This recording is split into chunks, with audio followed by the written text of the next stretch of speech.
Salutations et bienvenue à Entre trois films édition du 19 mars 2023. Je suis Patrick Denis en compagnie de Marc-André Tardy et Simon Fox. Bonjour messieurs. Salut. Alors, au programme au cours de cet épisode, un peu de notre semaine, les sorties à surveiller, nos coups de cœur et aux nouvelles des cancellations de séries, le prochain Guillermo del Toro et, naturellement, Doctor Who. On va commencer cette semaine en parlant justement. Pour toi. Non, c'est ça, mais c'est pour ça que je l'ai gardé en dernier. On va donc parler d'un petit peu de notre semaine et cette semaine, c'est Marc-André qui va nous faire un début de tout ça. Ouais, ça a été une petite semaine dans mon cas. Je me suis mis à jour dans Mando et dans Picard. T'es chanceux, moi j'ai oublié de faire ça. Complètement. Même Mando? Les deux. Ah oui! Manqué. C'est dommage pour toi, parce que je vais m'en prendre Picard à soir. était quand même... C'était le meilleur épisode des 5 pour l'instant. Oui, puis j'ai tellement hâte au prochain. Là, c'est juste dommage que je peux pas les regarder en rafale, parce que ça sort juste une fois par semaine. J'ai tout le temps hâte au jeudi pour le prochain épisode. Là. Non, puis ça va être le fun d'écouter les 10 épisodes en ligne comme un film. C'est pour ça que ce que j'ai enregistré sur mon enregistrage, je les garde pour pouvoir faire une soirée et les regarder tout ça en rafale. Ben, c'est ça. Moi, j'attends qu'il fasse sa soirée, puis je vais y aller. Ça va régler le problème. Sinon? Le reste, on va en parler tantôt. Oh, OK. Ben moi, je vais trouver une explication pourquoi je me suis pas mis à jour sur le reste. C'est que j'ai fait un marathon Star Trek Enterprise. Je suis rendu à la dernière saison. J'ai écouté tous les épisodes en rafale, c'est le cas de le dire. J'arrête juste pas. J'ai tous les DVD, 4 épisodes par DVD. C'est un DVD après l'autre, ça arrête juste pas. Puis, c'est grosso modo ce que j'ai fait. Ça me change un peu de Outer Limit que j'ai arrêté complètement de regarder. Puis, je me suis fait, comment je pourrais dire ça, imposer. Film, ben en fait, c'est une série montréalaise qui s'appelle La Décadence de Montréal. Ça se trouve sur YouTube. C'est assez pathétique. C'est-tu l'histoire des Canadiens de Montréal? Puis C'est la décadence des Canadiens. Non, c'est l'histoire d'une gang de rue, d'une certaine manière. Plusieurs petites gangs de rue. Puis, C'est qui tes amis? Je veux voir ça. tes amis. Ils font des... disons qu'ils sont dans l'interlope un petit peu, puis c'est ça, grosso modo, avec des accents qui sont complètement stupides, puis une interprétation très, très ordinaire, un jeu d'acteur, ma foi, qu'on aurait pu se passer, puis je te C'est-tu dis... du niveau secondaire 5, là? Ah, c'est incroyable. C'est du niveau, je sais pas s'il y a du monde qui connaissent vous autres, vous le connaissez pas, je suis sûr, mais le poste de télévision Nollywood, qui se trouve être la télévision africaine, Ouais. ça ressemble beaucoup à ces séries-là qui passent sur Nollywood. OK. C'est quasiment identique. On dirait qu'ils ont copié du Nollywood. Ben, finalement. félicitations quand même de l'avoir fait, parce que oui. c'est faut le faire, là, mais le scénario, il sera retravaillé, les dialogues, ils font pas de sens, puis comme je disais, les interprétations, mais quand t'as pas de budget, tu prends les acteurs que t'es capable d'avoir c'est gratos, fait que c'est ce que ça donne. Mais il y en a combien de personnes qui ont commencé là puis qui ont réussi à aller plus loin après puis de se perfectionner puis d'avoir juste la piqûre de faire... Dans la décadence de Montréal, je dirais 0. Non, mais je parle en général dans ce genre de projet-là. Oui, non, dans mais... ce genre de projet-là, il y a plusieurs niches. Tu peux voir du monde que dans 5, 10, 15 ans, ils vont être sur la carte. Non. Écoute, Décadence de Montréal. Je parle pas de Décadence de Montréal, mais je parle de ce genre. De ce genre de produit-là, oui, effectivement. Ouais, Il faut commencer quelque part tout le temps, puis on sait jamais. J'ai vu, sérieusement, je suis obligé de le dire quand même, chez le réalisateur, il y a quelque chose. Le réalisateur de la série, le gars, il a un œil. Ça, ouais. c'est sûr et certain, il y a un œil. Par contre, le produit final, probablement peut-être à cause du montage, puis à cause de tous les inconvénients qu'il y a eu, ben, il a fait avec ce qu'il pouvait. T'sais. Mais on voit que le réalisateur, il a du potentiel. Je lui souhaite un autre projet qui serait peut-être moins... Plus à sa hauteur. Ben, je m'allais dire Ratchet. Hey, oubliez pas, les gars, que James Cameron a commencé avec Piranha 2. Oui, il y a ça aussi. Alors, de ton côté, Simon? J'ai écouté une série qui s'appelle Daisy Jones and the Six. Oui. Il y a eu les 8 premiers épisodes de sortie. La série n'est pas complétée. J'ai écouté les 8 épisodes. C'est super bien. Si vous avez aimé Almost Famous ou The Commitment ou des trucs de ce style-là, c'est super bien. OK, je pensais que c'était une espèce de gem. Non, c'est pas une espèce de gem. C'est l'histoire d'un groupe fictif des années 70 qui devient le plus gros band au monde. OK. Il y a des affaires très clichés. On est capable de dire ce personnage-là est basé sur tel personnage, ce personnage-là est basé sur tel personnage. Mais c'est quand même bien. OK. C'est sans prétention, c'est juste correct. C'est un bon divertissement quand on aime la musique. Les chansons originales, parce qu'il a fallu qu'ils composent des chansons pour le groupe. Pour le band. So-so. OK. Mais la musique de fond, la musique que tu entends, que le band écoute, pendant les montages de voyages en autobus, des trucs du genre, c'est impec. C'est vraiment. La musique Supervision de la série est parfaite à ce niveau-là. Les chansons originales sont un petit peu moins bonnes. Ça ressemble beaucoup à des Commitments. Pas des Commitments, mais à Almost Famous, le film de Cameron Crowe. Si vous avez du temps et vous aimez la musique, c'est à voir. Wow. C'est pas un film, une série à tout casser, mais ça passe bien l'affaire.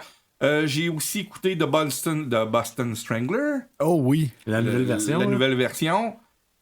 C'est l'histoire diluée, malheureusement. Puis on essaie de la réaliser comme à la David Fincher. Puis c'est un 5 sur 10 pour moi. Oh. C'est pas un mauvais. Le film est très bien fait, mais j'ai fait un saut. Moi, c'est vraiment personnel. Puis le temps, l'année qu'on est, c'est correct que ça soit de même. C'est juste moi qui n'avais pas vu l'actrice depuis des années. Puis j'ai fait oh! Quand tu vois Keira Knightley en mère de famille d'adolescent. Ouais. c'est Ça donne un coup, hein? ça donne un coup de vieux. C'est l'angle qui ont apporté à l'histoire qui est pas bonne. Ou qui est un petit peu trop forcé. Parce que, selon les dires de ce film-là, le cas a été réglé par 2 journalistes femmes, puis c'est juste eux autres qui ont tout fait. Ça serait pas la première fois que Hollywood décide de retrafiquer l'histoire pour d'un point de vue narratif, juste pour faire bien pensant. Là. Puis quand on connaît le cas, parce que c'est un de mes films, un de mes suspense préférés, de Boston Strangler de 1968, c'est un de mes 10 films de suspense préférés. Tu sais, Albert DiSalvo, l'étrangleur de Boston, c'était pas. Tu sais, il y avait pas de l'air de je suis Ivar. Non, OK. Non, ben sinon, ça serait fait pogner super vite. Là-dedans, il y a de l'air. Il est joué par David Matchlim, le gars qui faisait Polka Dot Man, puis il joue. Ils ont pris un weirdo pour jouer un weirdo, fait que ça donne. T'as pas de subtilité, là. Malheureusement. Puis, d'une certaine manière, les tueurs en série, la plupart du temps, quand ils se font arrêter par après, les gens de leur entourage ou de les voisins, tout ça, ils disent tout le temps, mais il avait l'air d'une personne bien normale. C'est ça, Albert DiSalvo, c'était un père de famille, vraiment calme. On pouvait pas se douter que. Mais non, c'est ça. Et là, dans le nouveau film, ça paraît un petit peu bizarre. Ouais. OK. Autre chose? Oui. J'ai écouté une série de 2002. Une série animée. OK. Réalisée par Rintaro et écrite par Leiji Matsumoto, qui est décédé dernièrement. Qui est Albator, une Odyssée sans fin. Que je ne connaissais pas du tout. Qui est une suite au Albator 78. Une suite directe au Albator 78 avec les personnages.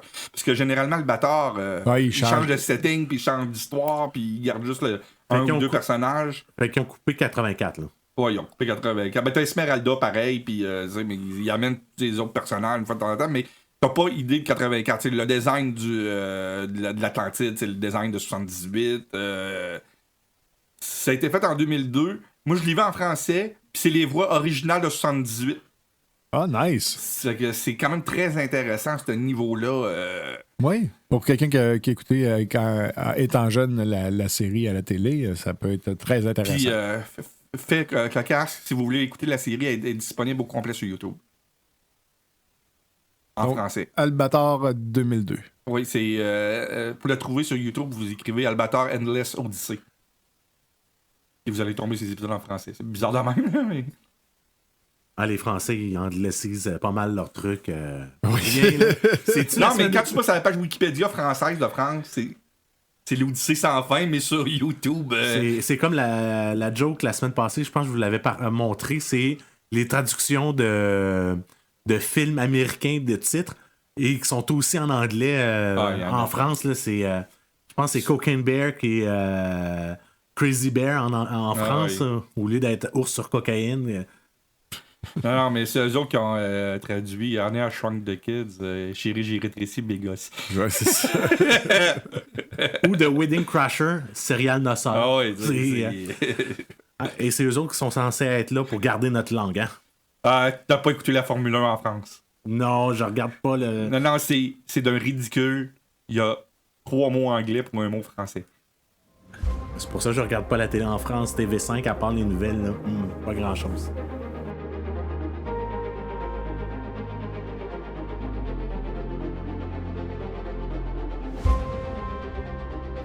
On va y aller avec les bandes annonces que nous avons partagées cette semaine sur notre page Facebook. Pas grand-chose, si je me trompe pas. Non, on a 3 bandes annonces cette semaine. La première qu'on a partagée, c'est Ghosted. OK. Celle-là, je l'ai pas regardée parce que j'ai manqué de temps. Oh, c'est correct. Sinon, il y a Faradar. Oui, la dernière bande-annonce de Faradar qui sort bientôt, le premier long-métrage solo de Édouard Tremblay, après avoir co-réalisé Feuille morte il y a quelques années, puis avoir été dans Philactère-Cola pendant des années. On dit-tu une québéco-belge ou on dit belgo-québécoise? Il n'y a pas les Français aussi? Non, c'est juste franco-belge. Non, c'est québéco-belge, distribué par TVA Film. Pour la Belgique, c'est pour les scènes médiévales quand ils sont en train de jouer à Donjons et Dragons. Je mets à l'intérieur, ouais. Moi, j'ai hâte de voir ça, étant donné que, oui, j'ai un petit parti pris. J'avais participé à l'histoire d'où Faradar vient, qui était Tom et ses chums. La bataille de Faradar, c'est l'épisode 8. J'avais joué dans l'épisode 5 à l'époque. Je vais être biaisé quand on va aller voir le film. C'est sûr. Je vais être pas la meilleure personne pour pouvoir donner une bonne critique là-dessus. Là. T'es pas comme moi qui est capable de dire que Battlefield Earth, c'est de la barre. Ouais, mais ça, c'est facile à dire, tu sais. Fait que non, ça va être un peu plus difficile pour moi d'être critique parce que je vais embarquer, je connais l'univers d'Edouard, je connais tout ça. Fait que pour avoir un esprit critique là-dessus, j'ai quand même hâte de le voir. Là. Mm-hmm. Moi aussi, je connaissais l'univers de John Travolta. J'avais vu Saturday Night Fever. Mais connaissais-tu l'univers de l'auteur de Battlefield? J'avais lu le roman, oui. T'avais-tu lu la Dianétique aussi, tant qu'à ça? Oui. Oui, OK. Et puis, comment tu trouves ça, la Dianétique? Sans commentaire. Moi, la seule fois que j'ai ouvert un livre de la scientologie, on avait été obligé. J'avais trouvé ça mauvais. Là. C'était des belles images, de la psychopop à bonbons, puis ça voulait absolument rien dire. Mais là, on est en train de sortir totalement de notre sujet. Il me reste une bande-annonce aussi qu'on a partagée. C'est Ruby Gillman, Teenage Kraken. Qui est le prochain DreamWorks Animation. DreamWorks Animation, ouais. Fait que c'était mes sorties à surveiller. Pas les sorties à surveiller. Hey, je suis déjà en avance. Hey, Griff, on est mêlés aujourd'hui. C'était les bandes annonces qu'on a partagées cette semaine sur notre page Facebook d'Entre Trois Films. Allez vous abonner si vous voulez pouvoir suivre les petites nouvelles qu'on partage et aussi les bandes annonces, bien sûr. Et c'est vraiment plaisant quand vous les commentez. Oh, nouvelle maintenant, mon cher Simon. On va commencer en parlant de cancellation au niveau des séries en streaming. Oui, premièrement, la série britannique-canadienne Three Pine après une saison. Malheureusement. Malheureusement, parce qu'elle était bonne. Elle était très bonne. C'est juste que peut-être ça coûte cher de faire venir toute l'équipe technique britannique au Canada, puis tourner ici. Ou que les codes d'écoute avec les analytiques à cette heure, comme on en a déjà parlé. C'est pas comme Velma où le monde regarde ça à moitié gelé à 2h du matin en rafale parce que c'est mauvais. Non, c'est tellement une série intelligente puis bien faite avec Alfred Molina. Moi, personnellement, j'ai dévoré. J'avais adoré ça. J'avais hâte. En plus, c'est pas vraiment un cliffhanger, mais bon, tu sais que ça va... c'est un cliffhanger qui se fait tirer. Ah ouais. Excusez pour la... On verra jamais la suite. On saura jamais ce qui s'est passé. Fait que, anyway. C'est triste pour cette série-là. Une autre série qui se fait annuler aussi. Oui, Willow, Disney+. Ça, c'est moins une surprise pour moi, par exemple. Les codes d'écoute n'étaient pas là. Il y avait pas de... Le monde n'en parlait pas sur les réseaux sociaux. Surtout pour une série de Lucasfilm, c'est très très rare que ça l'arrive. Quand on en entendait parler, c'était tout le temps mal. Mais c'était mauvais. C'est ça. C'était juste... Malheureusement, il faut le dire, quand quelque chose est pourri, c'était très ordinaire. C'était pas à la hauteur de qu'est-ce que ça aurait dû être pour Willow. Non, malheureusement. C'est parce que ce qui s'était passé avec à la hauteur de... Ça m'a pris une couple de secondes pour allumer. Moi aussi, c'est quand le monde l'ont pas vu, c'est que j'ai mis ma main pour dire auteur, parce que c'est quand même Willow un nain, là, c'est... C'est à la hauteur de Willow. Effectivement. Le film étant tellement un film... Culte. Un culte, oui. On s'entend que c'était pas un grand film, là. Non, mais c'était un film, le fun à Le faire. fun. Il était très bien fait. Les effets spéciaux pour l'époque étaient parfaits pour l'époque. Tu sais, puis Le film est devenu culte par la suite. c'était un bon film pour enfants. Ouais. Puis ça prenait pas les enfants pour des idiots. C'est tout à fait le contraire de la série.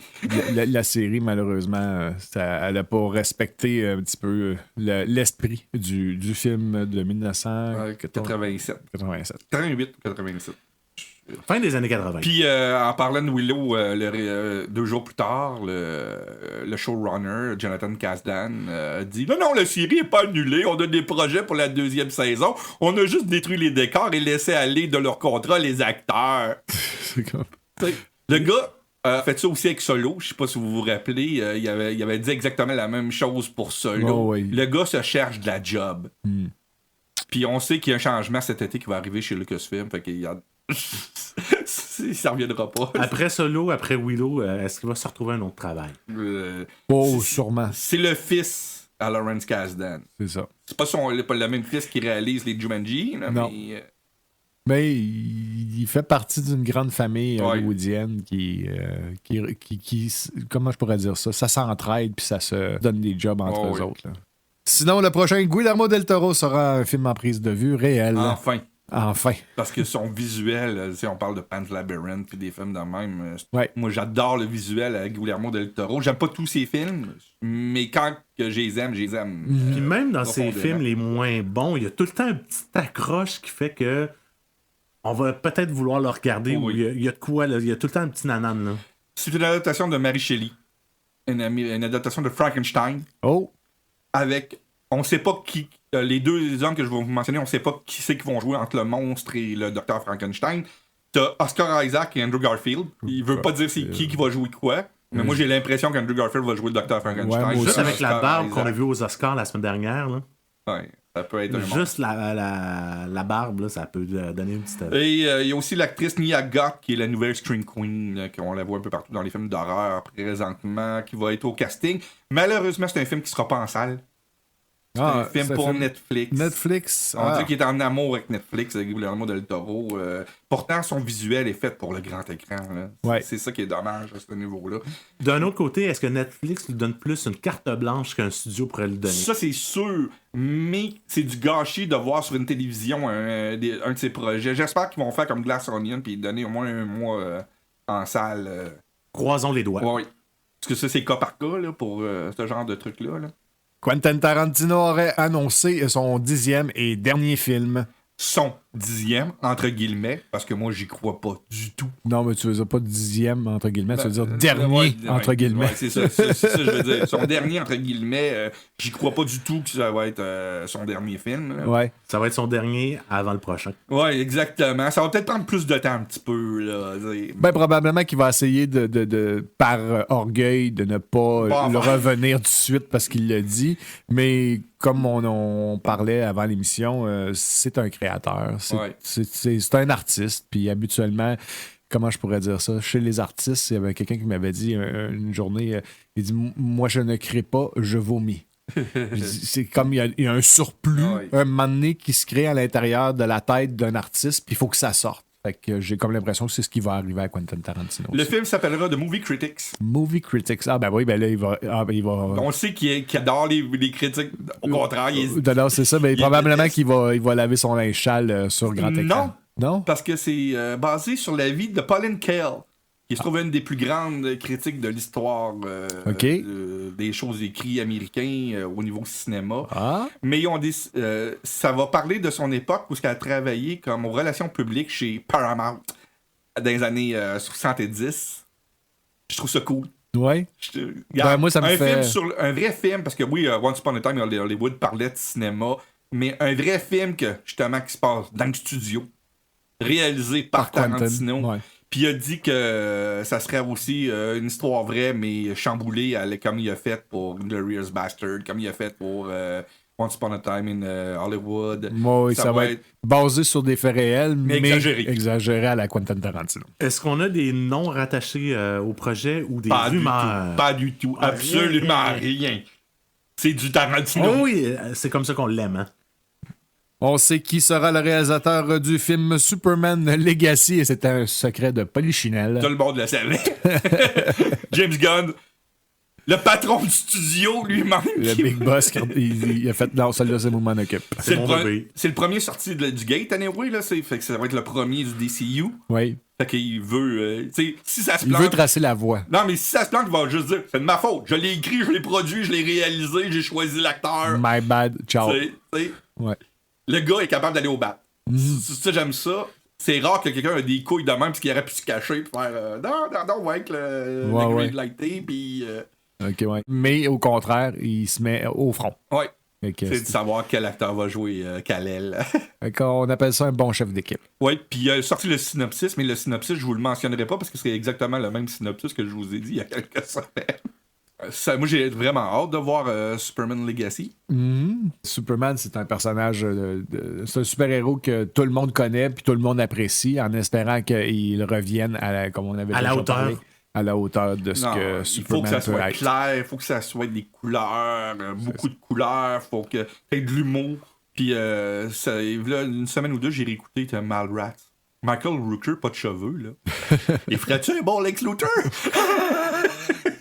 C'est l'acteur fétiche à James Gunn. Mandalorian, c'est un désastre au niveau d'écoute. Oui, le premier épisode de la saison, on est dans le troisième, mais le premier épisode de la saison a eu 25% de moins que généralement la deuxième saison a eu. Wow. Et ça baisse de semaine en semaine. Il y a quelque chose qui se passe. Pourtant, la série n'est pas mauvaise. Là. Non, elle est supérieure quasiment à la deuxième jusqu'à présent. Mais j'ai l'impression que c'est le rebound de Book of Boba Fett et de Obi-Wan qui... Ah, OK. Ouais, mais en tout cas. Je parlais avec un de mes amis cette semaine qui vient de se taper le Book of Boba Fett pour avoir l'histoire pourquoi de Grogu est revenu et tout ça.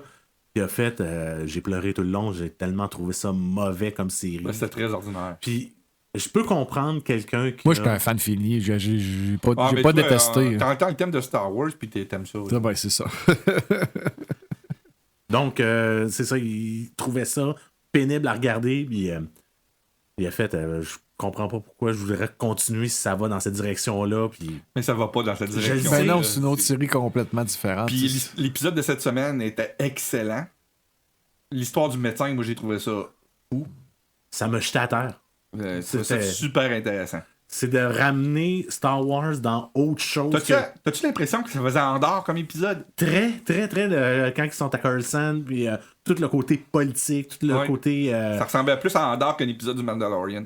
Et puis moi, j'avais trippé sur Andorre. C'était une de mes séries fétiches l'année dernière. Là. C'était ce qui pourrait me réconcilier avec l'univers. Andorre. Ben là, juste le combat du vaisseau au début du troisième épisode. Je parlais de la série. Ah oui. C'était du pur Star Wars, là, ça va meilleur. Là, avec le dernier épisode qu'il y a eu, il y a des rumeurs qui courent comme quoi qu'il risquerait d'avoir des mix de séries. Comment on appelle ça? Donc, c'est, Ben, il va en avoir, c'est sûr.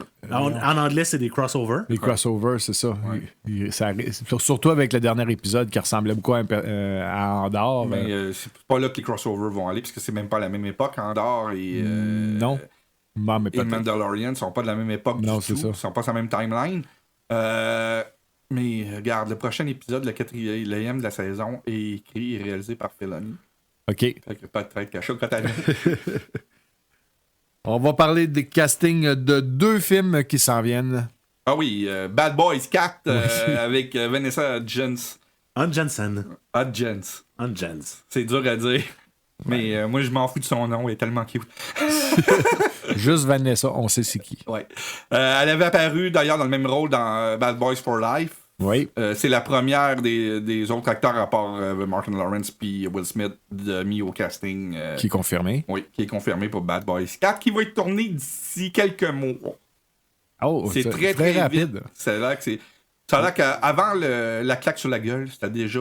La pré-production était. Ah, t'as déjà entamé? Oui, ils ont Ah. juste arrêté un petit peu parce que. OK. Ils ont pris un break. Ils ont Voir pris un ça break. serait quoi le Ils ont vu rebound. qu'en anticipation a quand même marché un petit peu pour Will Smith. Mhm. Il fallait que. Puis Martin Lawrence a besoin d'argent. Eh oui.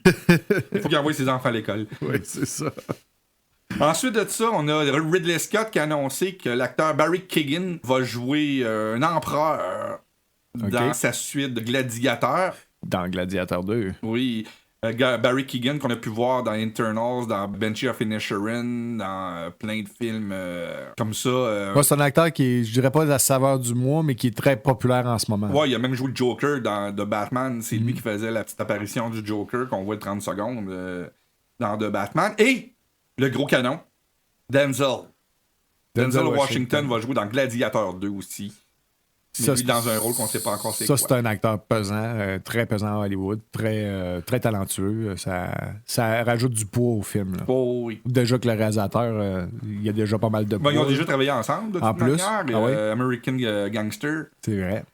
c'était avec Denzel Washington et Russell Crowe. D'ailleurs, Russell Crowe va sûrement faire un petit caméo, genre sa voix quelque part. Où, le personnage est mort. Là. Ah non, tu viens de nous le dire. Ah, j'ai vendu un punch, j'ai 22 ans. C'était 22 ans. Bon, ben, encore une fois, je vais mettre mon cerveau à off et je vais vous laisser délirer, les gars, parce qu'on va parler de Doctor Who. Son cerveau, wow. Ben oui, il est pas capable, Doctor Who. Hein? Ok, je vous avais parlé une couple de semaines qu'il y a là que Russell T. Davis, depuis que Columbia puis sa compagnie Bad Wolf avait pris les droits de Doctor Who, allait avoir des spin-offs, des séries dérivées. La première est annoncée, ça va être Units. Ah, j'ai tellement hâte de voir ça. Là. Avec d'ailleurs une des sœurs Redgrave, qui est la chef de Units, va être dedans. C'est-tu elle qui était là dans le. Dans le spécial du 60e. C'est ça, qui joue la fille du brigadier. Oui. Ben, c'est important qu'il y ait quelqu'un du brigadier. Ben, c'est sûr, c'est sûr. Ça a rapport avec c'est ça. tellement. Même si j'ai pas eu la chance de voir les épisodes avec du brigadier de la vieille série, parce que je suis pas rendu là encore. Je suis encore dans la 3e saison avec Hartnell parce que je trouve pénible de regarder les séries avec l'audio et les photos qui sont floues. Là. C'est très pénible. Là. C'est très pénible. Je pensais pas que c'était aussi pénible. Déjà, quand téléthéâtre. C'est pénible. Non, moi, je trouve pas ça pénible. J'adore ce style de tournage-là, mais avec l'audio pas bon, sous-titré, tout croche, je trouve ça quand même pénible à regarder. Moi, j'aurais souhaité plus un Torchwood, personnellement. Il doit attendre un petit peu avant Et de dire. réintroduire peut-être des équipes de Torchwood dans Doctor Who, dans une saison de Doctor Who, pour pouvoir amener Torchwood.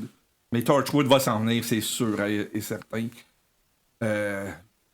Souhaitons-leur bonne chance, parce que Russell T. Davis, moi, quand il a fait de la science-fiction, j'ai jamais vu de merde. Il a tout le temps fait de la super bonne science-fiction. Contrairement à d'autres auteurs de Doctor Who, que c'est pénible. Mais Russell T. Davis revient. On va rien que savoir ça au mois de novembre. Le 60e anniversaire, c'est au mois de novembre. Ah, ça, c'est en novembre. C'est la même date que JFK est mort, exactement. Donc, tu peux remettre ton cerveau À On, et on va faire quelque chose qu'on n'avait pas parlé dans notre réunion. On a carrément oublié. Je sais Complètement, pas mais on va y aller avec quand même la plus grosse soirée pour le cinéma à chaque année. C'était dimanche dernier. On a regardé ensemble les Oscars et on va y aller avec les grands gagnants. tout, partout, tout à la fois. C'est juste ça. Il y a All Quiet on the Western Front qui a gagné 4 prix. Quand même. Everything Everywhere at All Once a gagné 7 prix, dont les plus gros. Oui. C'est très surprenant. Certains prix ont été très surprenants, mais je suis tellement content pour ce film-là. Mm-hmm. C'est le film qu'il méritait cette année. Oui. Et c'est rare de voir un film de genre comme ça, aussi déjanté. Le gagner, même si moi, personnellement, je ne l'ai pas apprécié, je suis capable de reconnaître que ce film-là, c'était le meilleur film de l'année passée. Là. Il y a comme tu disais, des affaires surprenantes. On a on a quelque chose qui m'a plutôt surpris, c'est Jamie Lee. Ouais. Que je suis content pour elle là, parce que. Ça, c'est la surprise, la grosse surprise. Ouais. Qu'elle ait volé. C'est un Angela vol. Bassett. C'est complètement. C'est pas un snob parce qu'elle était très bonne dans le rôle. On peut pas dire que c'est snobé Angela Bassett du tout. Parce que Jamie Lee Curtis. Il y a beaucoup de monde excellent. sur Internet qui disent que c'est snobé Marvel, par exemple. Non, c'est pas un snob. T'sais, les deux étaient bons, mais c'était l'année de Everything. Ça arrive souvent que des années, c'est l'année de ce film-là. Ouais. Ça arrive souvent aux Oscars, ça est arrivé comme avec Silence of the Lamb, mettons, des films du genre Forrest Gump. C'est leur année. Return of the King, c'était son année. Titanic, c'était son année. Ouais. Ça arrive souvent, mais cette année, c'était l'année. Moi, la plus grosse snob, c'est que Fableman et Banshee of Inisherin a absolument rien gagné. Ça se pourrait-tu qu'on en a glissé un mot quand on le regardait. Il y a plusieurs catégories. Il y avait 2 choix qui étaient en nomination très fort, puis c'était le 3e qui a gagné à cause que les votes ont été divisés. C'était souvent All Quiet on the Western Front. C'est ces prix-là que All Quiet on the Western Front a eu. Ouais. Quand Banshee of Inisherin puis Fableman étaient en compétition, ça séparait les votes. Les films en foreign language, là, il faudrait qu'ils fassent de quoi. Quand ils sont en nomination meilleur film, et mettez-les pas dans les 2 catégories. Parce que ni plus ni moins, on savait qui c'est qu'elle a gagné le meilleur film. Quand All Quiet on the Western Front a gagné meilleur foreign language film. Mettez-le dans un ou dans l'autre. Puis en l'enlevant du foreign language film, mettons, on t'enlève All Quiet on the Western Front parce que c'est un film exceptionnel, un film comme RRR aurait pu être en nomination. Ça aurait aidé plus. On sait qu'il n'aurait pas gagné, c'est correct. Mais ça aurait aidé le film en tant que tel à se faire voir. Ouais, puis il n'y a jamais eu de film au niveau dramatique, au niveau... tu sais, je parle pas de documentaires, parce qu'il y en a beaucoup de documentaires de films indiens. Tu sais, je dis pas ça parce que c'est mon film préféré de l'année passée, mais c'est une affaire que si tu décides de le mettre dans les 2 catégories, je trouve pas ça juste parce que tu sais que si t'en donnes un, là, il n'y aura pas l'autre. Ouais. C'est très rare, c'est arrivé 1 ou 2 fois, je pense, que les films ont C'était pas le film de Roberto Benigni qui avait gagné les 2? Oui, il y a eu Parasite, puis Cyrano est en nomination pour les 2, mais il en a gagné juste un. Tu sais, c'est une affaire, c'est un choix qu'il faudrait qu'il fasse, là, tu sais. Tu le mets dans un ou dans l'autre. Quand le film est supérieur, tu le mets dans le meilleur film. Ouais, mais d'un autre côté, tu le mets dans le meilleur film, puis il gagne pas. Mais ça a la visibilité.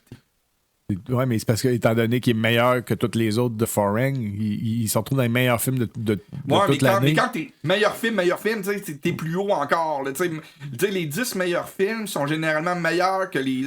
Oui, je comprends ce que tu veux dire, mais en même temps, je comprends aussi leur décision de garder mais ça ça comme gâche le c'est show là. quand on l'écoute. Généralement, tu sais que... S'il gagne le meilleur film en langue étrangère, il gagnera pas l'autre. Ouais, c'est ça. C'est arrivé tellement rarement que... Surtout que meilleurs films sont rendus avec 10 films au lieu de 5. Là. Ça devrait baisser aussi. Parce qu'il y a eu la critique que les films étaient trop pelleteux de nuages pour être dans les 5 meilleurs. Fait qu'ils ont décidé de mettre les 5 meilleurs films au box-office pour... Ben, ils parlent d'un Oscar du meilleur film populaire de plus en plus. Là. Ce qui serait la meilleure chose à faire. Il y aurait le meilleur film et le meilleur film populaire. Ça serait la meilleure chose à d'ailleurs, c'est arrivé, ça, au début des Oscars. C'est pas Wings a partagé l'Oscar du meilleur film avec un autre film. Je me rappelle jamais c'est lequel. Au début. C'était en 1927. C'est ça, mais... Il y avait 2 films à l'époque. Là. Il y avait un pour côté artistique, un réalisation. Il y a tellement de catégories comme ça qui ont disparu. Oui. Comme c'est Tom Cruise, je sais pas s'il l'a encore dit cette semaine. Je pense que la seule catégorie qu'il n'y a pas et qu'il devrait avoir, c'est les cascadeurs. Oui, ça. Tom Cruise serait en nomination à chaque année. Même là encore, cascadeur, c'est un travail comme un autre, comme un monteur, comme le maquillage, comme la coiffure. Un cascadeur, le meilleur cascadeur, les meilleures cascades, c'est... Si les bruitages sont là, le cascadeur doit être là. Oui, il devrait, effectivement. Ça, c'est un oubli quand même assez grave de Hollywood. On en parle depuis près de 10 ans de ça, que les cascadeurs devraient avoir un Oscar. Puis moi, je suis pour ça, là, parce que j'ai vu du monde là, risquer leur vie. Là. Ouais. Changement de sujet dans les Oscars. Meilleure chanson. Natou! La chanson de Bollywood, là. Ben, au moins, ils ont eu ça de RRR. Il était obligé, tu sais, c'était... Ah ouais, il y avait quand même Rihanna, puis ils ont battu Rihanna puis Lady Gaga, là. Oui, mais... le numéro musical, c'était le meilleur de la soirée. Mm-hmm. Oui. C'est, le numéro de danse, c'était les autres étaient tellement sobres à comparer de Natou. Puis juste de voir le monde qui applaudissait dans la salle. Le monde debout, le monde avec des sourires, le monde qui ont vu le film à Hollywood qui était très expressif pendant la prestation. Regarde, ça c'est un film qui amène la joie. Oui. Je comprends qu'il y ait du monde qui l'aime pas. Tu sais, tu peux aimer, pas aimer à cause le semblant de réalité qu'il y a dans ce film-là, qui est complètement irréel. Mais quand tu tombes en amour avec ce style de cinéma-là, tu sais, c'est juste une joie qu'ils soient reconnus. Ils l'ont reconnu pour la musique seulement, mais qu'ils soient reconnus que l'industrie font. OK, là, c'est... C'est bon. Il est une coche au-dessus du Bollywood habituel. Puis, comment une musique de film, des chansons de film font Bollywood à comparer des États-Unis par année? C'est sûr. Je pense, en partant, l'Inde, c'est le plus grand producteur de cinéma au monde. Oui. Puis, il y a au moins 3-4 chansons par film. Ça, c'est quand t'as très peu de chansons. Là. Ouais. Et autre question. La rédemption de Brendan Fraser. Magnifique. Sérieux, là? Extraordinaire. Moi, j'étais Il y a eu tellement deux gros content. comebacks cette année-là. Ouais. Brendan Fraser, puis... Wing Kwan, ou Jonathan Kwan, ou Peu importe le nom qu'il donne, on peut l'appeler Shortcut. que j'ai connu un petit peu personnellement dans un autre travail. C'est quand le gars, c'est un amour, là, tu sais. Puis Brendan Fraser, là, excusez, là, mais il s'en prend en main. Oui. Son physique, il a perdu beaucoup de poids. On dirait que ça lui a donné un coup de pied dans le cul. D'être nominé. Puis là, de gagner, ça va sûrement lui donner encore. Parce que c'est un gars qui, il y a 20 ans, était une tête d'affiche. Oui. Dans des gros films Ah non, d'action, c'était dans les comédies romantiques. Un jeune premier qui était appelé à un grand avenir et qui, malheureusement, a vécu des affaires très difficiles. Je préfère même pas imaginer. Puis juste avoir l'émotion, la difficulté qu'il avait à parler quand il a gagné son prix, que tu voyais qu'il était... il est encore brisé de tout ce qu'il a vécu. Oui, puis il va être brisé jusqu'à la fin de ses jours. C'est sûr et certain. Mais sauf que le talent, il est là, puis ils l'ont reconnu, puis ça y a sûrement mis un baume un petit peu sur ses blessures. En tout cas, j'y souhaite. Moi, j'avais reconnu son talent déjà dans le collège d'élite à l'époque, qui était exceptionnel, qui aurait mérité une nomination aux Oscars à cette époque-là. Oui, mais c'était un jeune, fait que ça a passé tout douette chez les Oscars. Ils l'ont laissé passer en disant probablement qu'on va pouvoir y remettre un plus tard. Et ça aura été cette année qu'il finalement il a reçu son Oscar. Félicitations à Brendan. Ça, c'est, pour moi, c'est un de mes acteurs que je préfère à Hollywood. Tout ce qu'il fait, j'ai tout vu. Je l'adore depuis Encino Man. Même Blast from the Past. Oui. Oh, oui. Dudley Do-Right. Je l'ai, Blast from the Past. Dudley Do-Right, j'avais eu de la misère avec ça. Faut mettre son cerveau à off puis regarder. C'est parce que c'est Dudley Do-Right quand tu regardes le dessin animé. Je veux dire, si tu mets ton cerveau à off aussi. Là. Non, mais c'est vrai que dans Blast from the Past, t'avais Christopher Walken qui était carrément débile dans ce film-là. C'était excellent. Puis Michelle Yeoh.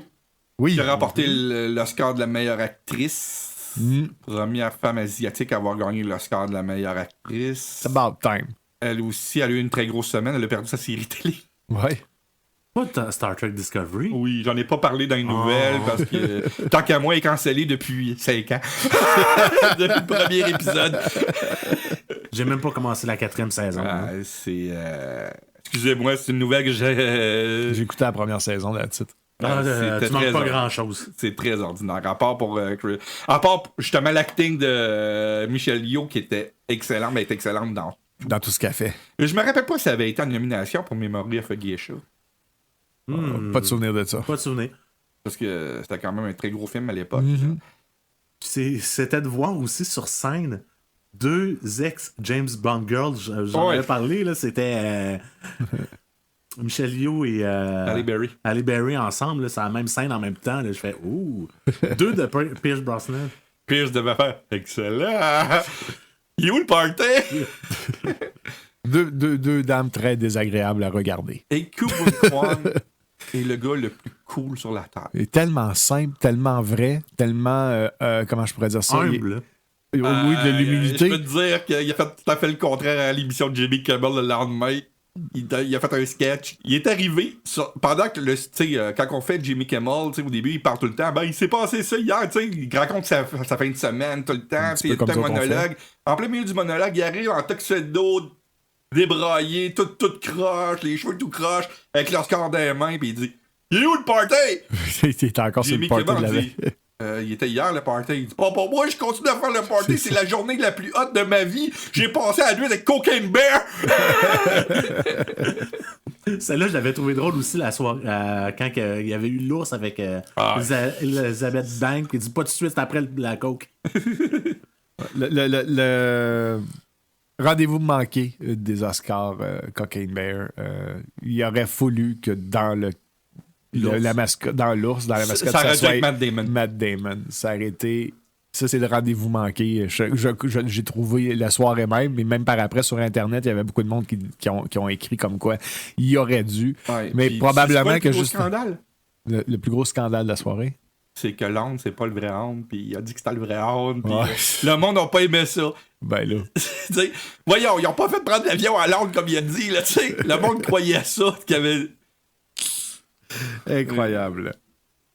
On ne peut malheureusement pas passer sous silence le décès de deux personnalités du cinéma, une américaine et un Québécois. Lance Reddick, Oui. qu'on a pu voir dans la série télévisée The Wire et dans la série John Wick, est décédé à l'âge de 60 ans hier. Hier, jeune. ouais, hier. Ouais, c'était hier. Ouais, c'est ça. C'était vendredi. Là, vendredi, excusez. Ouais. C'est quand même un acteur qui avait une présence débile. Moi, j'ai adoré. Il avait l'air tellement calme, tellement calculateur. C'est un acteur que Lance Reddick, c'est un acteur que j'ai tout le temps adoré. Puis d'ailleurs, il y a un film qui sort cette semaine. Avec lui. Ouais, Juste dommage que l'année dernière, on va s'en rappeler pour sa performance dans Resident Evil. Ah, c'est vrai, il jouait là. Il joue le père des deux filles. Ouais. Puis, à mon avis, c'était le seul bon rôle de la série. Là. Ben ouais, mais il était bon partout, le gars. Le Ouais. gars, Tu restes il sur avait un l'épingle mauvais du jeu. scénario, il était bon. C'était un gars, tu pouvais compter sur lui, ça va être fiable. T'sais. Et le réalisateur Claude Fournier, qui nous a donné 2 femmes en or, les J'en Titans suis. du pouvoir, et j'en suis. Une des personnes qui a parti le projet Éléphant Ouais. avec sa conjointe puis Pierre-Carl Pellado. Frère jumeau de son. Ouais, mais il Guy. y avait Guy Fournier, Oui, c'est son. mais il y avait 2 Claude Fournier. On dirait qu'il y avait son frère qui se prenait passer pour lui une fois de temps en temps, qui faisait un film. Regarde, c'est le même gars qui a fait Les Titans du pouvoir, là. Qui fait J'en suis. Tu sais, c'était bizarre, mais il a aidé le cinéma québécois à avoir des gros hits. Oui. Oui. À avoir des gros hits. Pas des grands films, mais des gros hits. Oui, il a fait des grands films. Les Titans du pouvoir, c'est un chef-d'œuvre. Oui, c'est extraordinaire. Il est quand même décédé à 91 ans. Ouais. 91 ans. 91 ans. Ah ouais, quand même. C'est pour ça qu'on voit plus Guy. Moi, j'imagine que mais là, Guy, il une couple d'années, il disait des affaires que c'était peut-être mieux de s'en aller. Le caca est comme. il avait c'est parlé ça. d'affaires de même, là. Donc, rest in peace, Claude Fournier et Lance Reddick.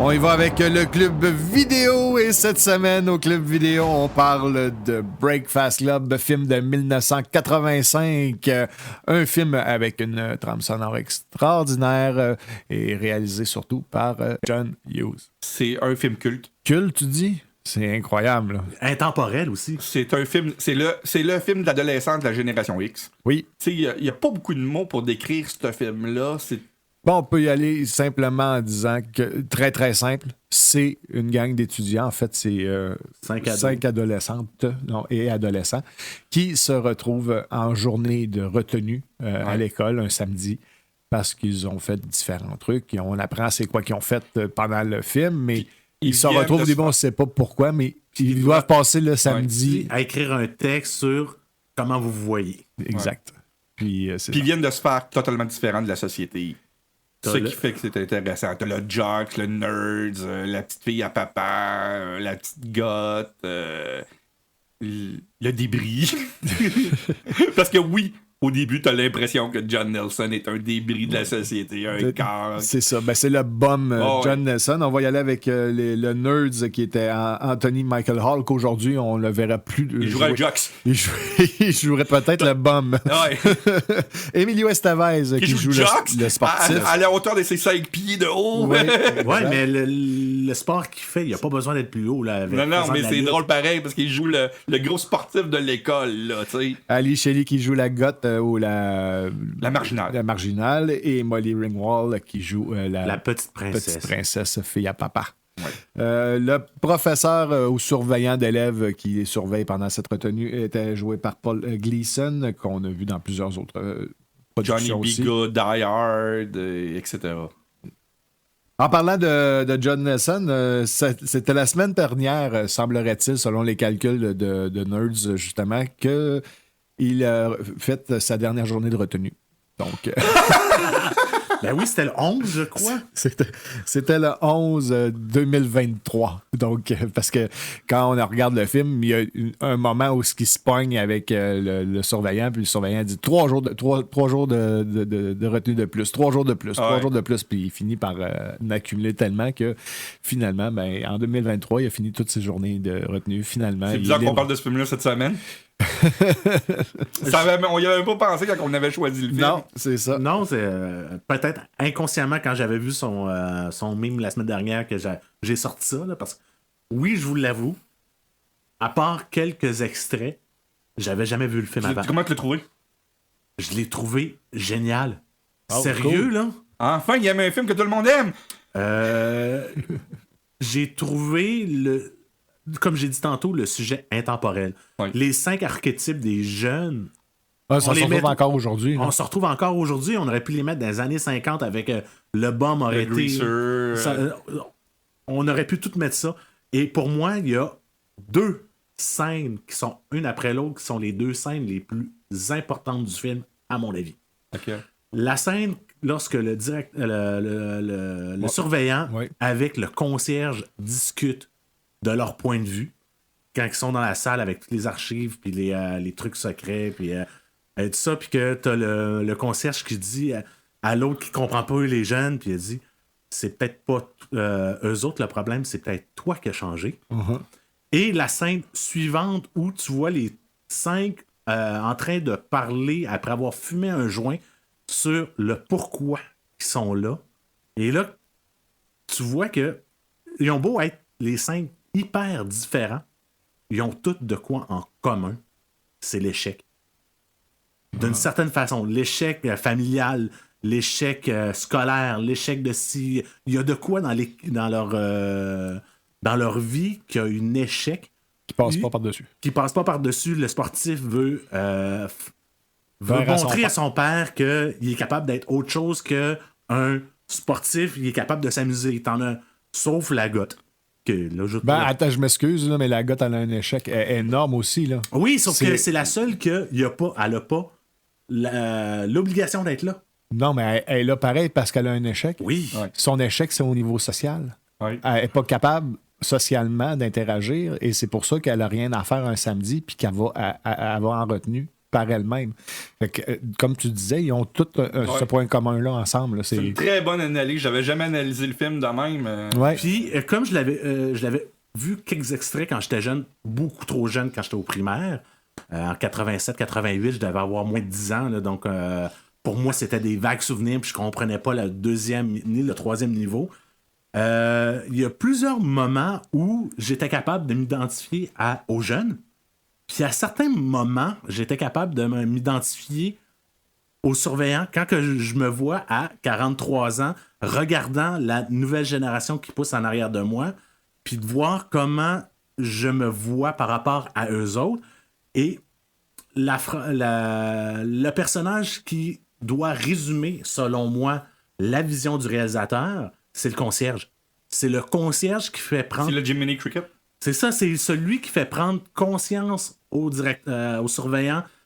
T'as pas raison, mais t'as pas tort dans tout. Puis aux jeunes, dire passez ça, là, puis dans 5-10 ans, on s'en reparlera. Je sais qu'il y a... Prenez du recul. Prenez du recul, puis je sais qu'il y a eu quelques discussions, des scènes coupées de ça, qui expliquent un peu plus pourquoi cette personne-là est devenue concierge, qui était... on le voit pas dans le film, mais on le voit dans les écrits, dans des entrevues que le comédien a données. C'était quelqu'un qui était allé à l'université, puis qu'à suite à une peine d'amour, il a fait une dépression, puis il a fini concierge, puis il amène vraiment un côté tout autre. Je crois que le film se résume avec lui. Oui, c'est comme tu dis, c'est lui le porte-parole de l'auteur, du réalisateur. C'est le concierge qui est... d'une certaine manière, la voix de la raison dans ce film-là. Puis, même encore aujourd'hui, je montrerais ce film-là aux jeunes pour voir que leurs problèmes, il y a 30, 40 ans, les jeunes les vivaient.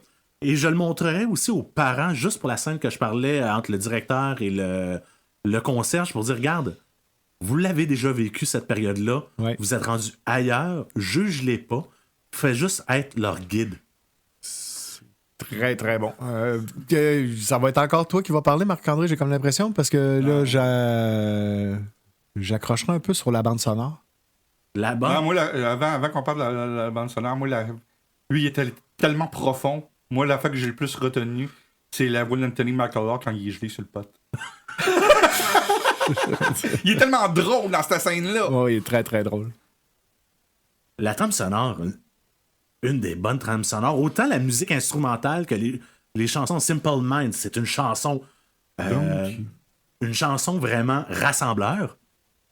C'est une Qui passe encore à la radio, souvent. Ah oui. très très très souvent, et c'est à mon avis une des chansons avec une des meilleures intros, avec le hey hey hey, c'est fort, c'est super bon, le texte. Puis Simple Minds, même encore qui font de la musique aujourd'hui, ils sortent des disques aux 3-4 ans, sont encore aussi forts qu'à l'époque. C'est juste qu'on n'en entend plus parler, c'est plus la saveur du mois. Non. Les autres chansons qui sont à l'intérieur, même les chansons instrumentales, les titres, c'est super bon. On faut remettre en contexte que c'est les synthés, c'est les guitares de l'époque, tout ça, mais ça reste que c'est C'est un classique du rock des années 80. Là. du rock et de la musique instrumentale. J'aurais pas vu un John Williams faire de la musique de ça. Le seul que j'aurais pu voir, ça aurait été Ongo Bongo, qui avait déjà travaillé avec John Hughes pour Weird Science. Ouais, c'est la même année, mais plus tard dans l'année. Mais ça aurait été à peu près dans le même style de musique que j'aurais vu. Mais sinon, trame sonore impeccable. Le montage, j'ai rien à dire sur ce film-là. Il y a des bijoux là-dedans. Il y a l'interprétation. Le texte de ça est tellement fort que, sérieux, je comprends pas pourquoi que encore aujourd'hui, on devrait montrer ce film-là au secondaire, aux jeunes, à chaque année, rendu secondaire 2, secondaire 3, tu leur montres ça, ça devrait être un... C'est le meilleur film du Brad Pack. Ben, oui, mais d'un autre, tu pourrais aussi le montrer à l'université à ceux qui sont en train d'étudier en enseignement. Oui, Oui. oh oui, Ça carrément. serait un film peut-être à rajouter à leur curriculum. Puis, C'est un film à voir si vous ne l'avez pas vu. En tout cas, le Breakfast Club 1985. Essayez de vous trouver ça il est disponible un peu partout. un peu partout. Ouais, il est facile. Puis j'ai pas eu le temps de regarder tous les bonus qu'il y avait dans mon Blu-ray. Là. On en parle de temps en temps. Des fois, on est d'accord, des fois, on n'est pas d'accord. Est-ce que ce film-là mériterait un remake ou on y touche pas? C'est un film qu'on peut refaire. Oui. Ou, moi, quand j'ai vu ce film-là, une chose que j'aurais pu aimer voir, c'est de les voir, ces 5 jeunes-là, 40 ans plus tard, en tant que parents avec des jeunes qui revivent ça. Ça ferait une bonne série. Oui, Une t'es bonne vois, là. maxi-série. T'as le bum qui est peut-être pas rendu. Son enfant est peut-être. Non, c'est pas ça. T'as le bum qui est rendu parent, mais que son fils, c'est peut-être pas le bum, c'est peut-être le sportif. Le nerd. Ou Le nerd. C'est ça. Fait que, est-ce que il y a. C'est quoi les problèmes? Parce qu'on sait qu'il y a 2 couples qui se forment à l'intérieur. Est-ce que. Ils n'ont pas toffé jusqu'au bal de finissant. Est-ce qu'on prend les mêmes acteurs pour faire une J'aimerais série? Ça serait intéressant. Ça oui. serait assez incroyable de voir Anthony Anthony McCullough, McCullough. musclé comme il est rendu musclé. Lui, il était nerd, il est devenu policier. J'aurais plus d'idées fuckées que ça. Non, mais ça serait ou faire un remake ou une suite. Les deux sont plausibles. Ouais. Mais je te dirais. Ben, parce qu'on parlait de le faire voir à d'autres générations Oh oui. plus jeunes. Parce que le film a pas un mal remake vieilli. Il a pas mal vieilli. Il a pas mal vieilli. Mais tu le refais avec quasiment les mêmes dialogues, mais tu changes les classes. Tu sais, je veux dire. Le bum, c'est un. C'est un autre- c'est un qui autre- écoute du hip-hop. Ah, T'as le exactement, sportif qui là. joue au football. Tu peux changer leur classe sociale, mélanger ça. Ou leur clique d'école. Tu sais. OK, ouais. C'est un peu comme Mean Girls, il y a des clics dans Mean Girls, tu sais, là-dedans aussi qui Mais là, s'apparaît. ce qui se passerait avec le Hollywood d'aujourd'hui, c'est que ça serait une joke. Peut-être. Ça serait un un fucké. Ouais. Puis, Une sportive. Ouais, ils viennent de le dire. une joke. OK, excuse-moi, les Pas de termes en trouble. anglais, là, c'est deux puis moi. Là. Puis ça serait un fils à papa. Ça aurait pu, ça se pourrait.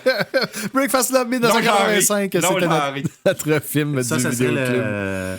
Le fils à papa non genré. Non, ça serait plus pas la rebelle, mais c'est ça, la rebelle. Ouais, plus qu'on en parle, plus que je pense qu'on devrait regarder le culte de 1985, qu'on touche pas à ça. Merci beaucoup pour le club vidéo.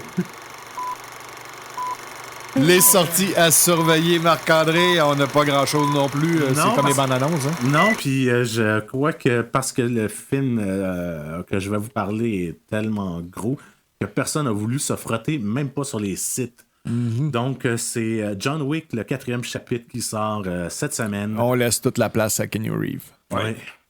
Il le mérite. Ouais. Ouais, je sais pas. C'est pas le plus grand acteur. Non, mais c'est un acteur qu'on aime voir. Non seulement c'est un acteur qu'on aime voir, c'est une personnalité.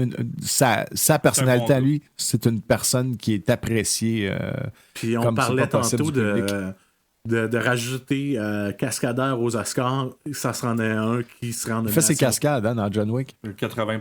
C'est incroyable. Donc, Il fait pas, c'est pas Tom Cruise, il fait pas tout. Non. 80, tous les maniements de gun, puis les, à part puis, que les combats main nue, c'est lui. je crois qu'il avait dit en entrevue que le 4e chapitre, c'était le tournage le plus éprouvant qu'il a vécu. Ouais, c'est un film qui dure 2h45, chapitre 4. Il faisait toutes ses cascades dans Bill et Ted. Fait que... Je pense que dans Iron Maiden, man! Méchante cascade. je pense que dans Dracula aussi, il les faisait.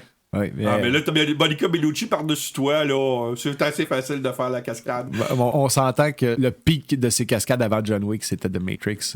Il faisait des cascades. Il avait appris Mais le il code y avait fou, beaucoup puis- d'ordinateurs dans Matrix, dans les aussi. cascades. Ouais, dans certaines Moi, je affaires. dirais plus la poursuite dans Point Break. La poursuite à pied, à course à pied. La course, ouais. C'est une des meilleures poursuites à pied de toute l'histoire du cinéma. Hey, là. ça fait longtemps que j'ai vu ce film-là. Il garoche un chien d'en face de Patrick Swayze à un moment donné. C'est pas un film de Catherine Bigelow, ça? Oui, exactement, oui. Donc, John Wick à voir au cinéma. Ouais. En passant, depuis vendredi, tout partout, tout à la fois, est ressorti au clap 5 fois pour Dans cette tous les semaine. cinémas, il y a beaucoup de cinémas qui l'ont sorti. C'est A24 qui l'ont ressorti. Hey, si vous n'avez pas encore vu Everything Everywhere All at Once, ça vaut vraiment la peine d'aller le voir au cinéma. Profitez-en pendant qu'il est là parce que c'est impressionnant comme film. Impressionnant, tu dis? T'as un troisième œil qui te pousse à... Dans le fond. J'ai des doigts de saucisse. Les coups de cœur de la semaine. C'est maintenant l'heure de nos coups de cœur et Marc-André va nous donner le sien cette semaine. J'ai pas le choix. La série est terminée depuis dimanche passé. The Last of Us. C'est la 3e fois que je le prends en 9 semaines comme coup de cœur. Mais pour les 2 premières semaines, c'était tellement ce qui était le meilleur qui était sorti cette semaine-là. Mais avec la série au complet, sérieux, c'est une série à voir et à revoir. La meilleure adaptation d'un jeu vidéo. En partant l'histoire de ce jeu vidéo-là que j'ai fini en 3 semaines, parce que j'ai une vie quand même. Sérieux, là, tu prends le scénario du jeu, tu l'adaptes, tu rajoutes un petit peu de chair autour, comme dans le dernier épisode quand on voit la mère de Ellie, des trucs comme ça, ou quand tu vois... C'est parce qu'il est joué. Hein? Ouais, celle qui faisait la voix d'Ellie dans le jeu. C'est un beau clin d'œil. Ouais. C'est un très très beau clin d'œil. Sérieux, là, c'est une très bonne série. Déjà en partant que j'aime beaucoup les histoires de zombies, et on voit presque pas, même dans le dernier épisode, on en voit juste la scène au début avec la naissance d'Ellie. Sinon, on n'en voit pas. Tout est en arrière, tout est là. Tu vois vraiment l'oppression du monde. Tu vois comment que le monde serait si les gouvernements tombent et ça tombe en micro-société. On le voyait dans l'épisode 8, entre autres. Et dans les 2 épisodes qui se passent à... je me rappelle plus la ville dans la série, mais dans le jeu, je pense que c'est Philadelphie. Quand que t'as l'espèce de gros tank là, que... Ouais. Quand tu vois que t'as des... Washington ou Philadelphie, des deux, je me rappelle jamais. T'as une question à me poser. Non, mais Last of Us a été confirmé pour une 2e saison. Ça, c'était, on a Mais déjà on sait parlé. pas quand.